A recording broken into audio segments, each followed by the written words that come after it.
Hi, everyone. I'm glad you could join me. I just wanted to let you know that I found some great things to do with one of the new bundles, and I wanted to share it with you. So the bundle is called Artistically Inked. It's a stamp set, and there are artistic dies to go with it. Now you'll notice on the dies, it has these image dies that will cut out the leaves and the flowers, but it also has these two big dies. This one is all leaves, it's huge. And this one is like a collage of flowers. Beautiful.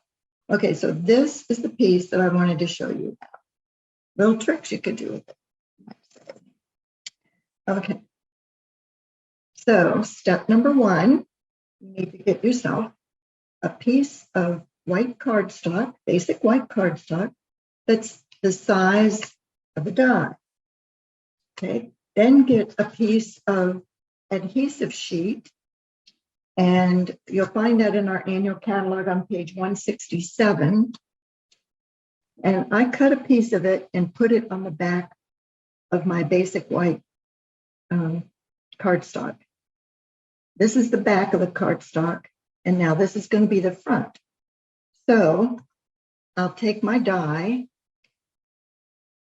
place it on this cardstock so that it will cut out the entire thing.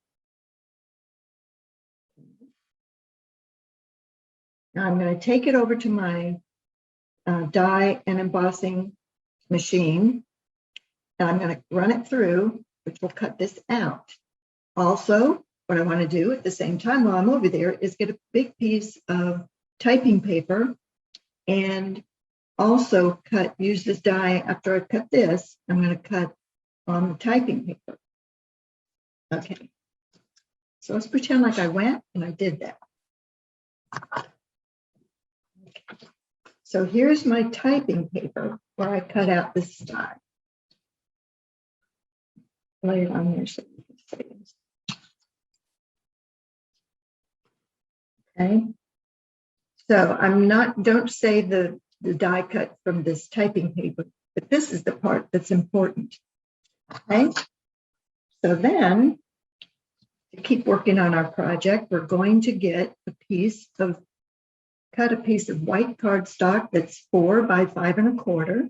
This will be on your card front, and get out your soft pastel. You can find these in the annual catalog on page 126, and they're large pieces of chalk in different colors. And they're beautiful. They're brights and a few neutrals. So then I'm going to put my piece of typing paper, which I'm using as a stencil, on top of the cardstock. And one reason I like to use typing paper is because it's thin enough that I can see where it is on the page, so I know if my finished image is going to be centered where I want. Okay, so lay it down, get it where you want it.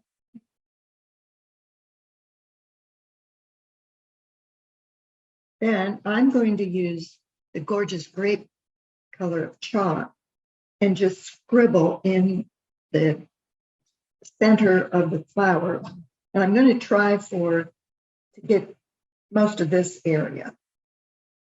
And it's easy to see where it is because it's where these two big leaves come up. So in that area, I'm going to scribble the chalk.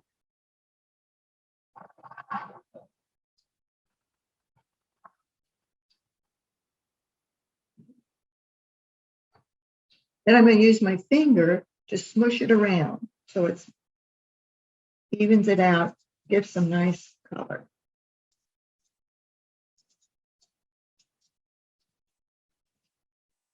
And I know you can't see what I'm doing.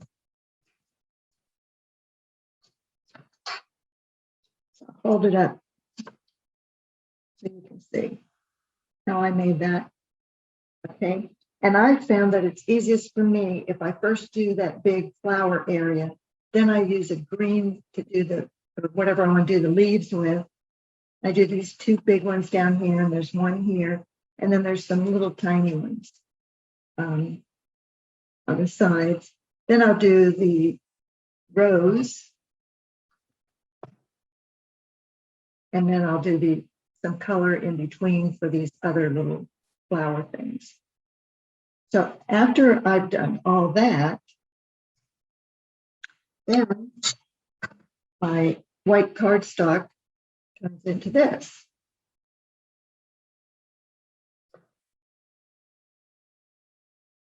Okay. Then I'm going to get out this piece that I cut, the white one that I cut out of cardstock, and it has a little bit of the adhesive sheet on the back. And I'm going to pull off the piece of adhesive sheet. Okay. So you just need to find the beginning of it and then start pulling, and it'll come off. So this is what's left of that adhesive sheet. And you don't need to save this, you can throw it away. But then your die cut image that's now sticky on the back, at least part of the back, you can lay that down on your card front.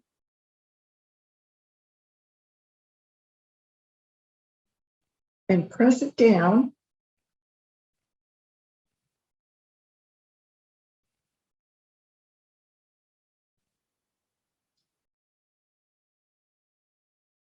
And now that one thing you need to know is if your finger is dirty, and it will be from the chalk, you might get fingerprints or smudges around that you don't like on your card. If you have one of these white soft erasers, just erase them off. It comes off beautiful. Don't worry about it. So you can tidy it up and then pick out a color for your card base. And I picked the gorgeous grape color. And I'm going to just glue my front on, and then I'll have my card. And then I can add a sentiment, a bow, some bling, and I've got a lovely card. So let me show you some other cards that are made like that. This one, I just used different colors. I used the Poppy Parade chalk for the main flower and for the card base.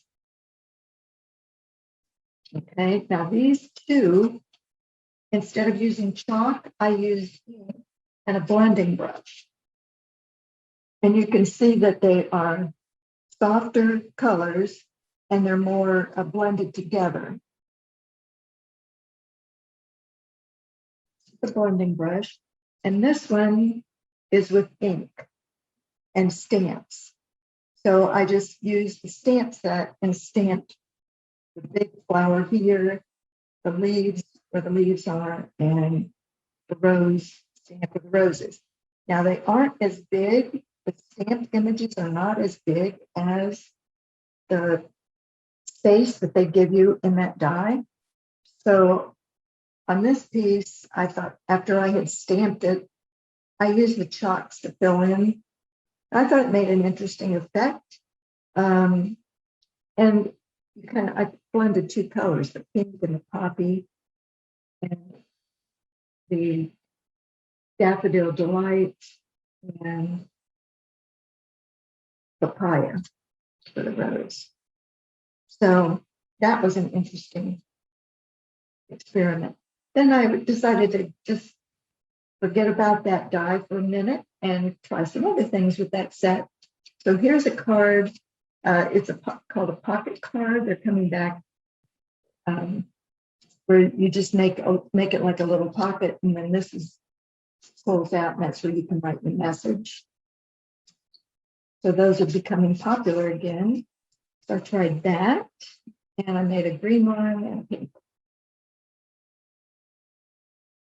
And then this one, I used the stamps to stamp a random background, and then ran that piece through the embossing machine with an embossing folder and used it as the background for a birthday card. This one, I did kind of the same thing. I used one of our new punches and decorated the punch with the stamps and then the two flowers in that stamp set. Here's another, using the new punch long instead of upright. And here's another one where I used them for the background, but I didn't use an embossing folder. All that dimension is from the stamp. And that was another thing I enjoyed about this set, is this big stamp. It goes great as a background. Just use a light color and you can just stamp it all over. And that's where it gives it that watercolor in the back look. Even though it goes over the roses, it looks like it's under them. You know, this one is a little bit different. I used this one for the bulb of the flower, and then I used this leaf for the petals of the flower. So, see how I did that? It's a different looking flower. Okay, now I went back to that beautiful die, and this time I colored the die instead of what was underneath it. So I used ink, and this is watercolor paper, and then colored the dies. The die itself, it was white. And this one I did in bright colors, and then put just a black and white designer series paper behind it. There's another one where it's white, and when I stamped it behind and I saw that the flower itself wasn't big enough, I used the background images, like this little one and the dots, and filled in. I used those two to fill in behind where I wanted more color, and brought some out so you see some of those dots on the outside. So that concludes my little sneak peek, whatever you want to call it today. Hope you enjoyed it. Hope if you got this stamp set, you'll try this if you haven't already, because it is a fun set, and you'll enjoy it. If you don't have it, think about it. So thank you very much, and see you later. Bye-bye.